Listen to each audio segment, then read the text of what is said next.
ভালোবাসে তারা আসলে ভালোবাসা কি এটাই জানে না।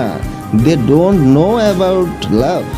যারা ভালোবাসা শব্দের গভীরতা বোঝে না, অর্থ খুঁজে না, গুরুত্ব জানে না, তাদের উদ্দেশ্যে আমি একটা কথা বলতেছি, ভালোবাসি বলতে ইচ্ছা করলেই কাউরে বলে দিয়েন না রে ভাই, ঠিক আছে, যে আপনি তারে ভালোবাসেন।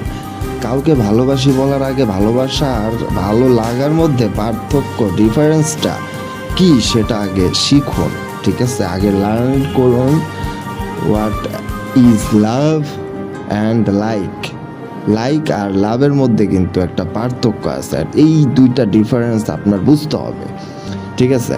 এটা আগে শিখুন, কারণ একজন মানুষ যখন আরেকজন মানুষরে বলে আমি তোমাকে ভালোবাসি, তখন বিপরীত মানুষটার মধ্যে না ভালোবাসার তীব্র প্রতিক্রিয়া সৃষ্টি হয়, ঠিক আছে। আপনার এই ভালোবাসি শব্দটার উপর নির্ভর করে বিপরীত মানুষটা তখন নিজের মনের মধ্যে নানা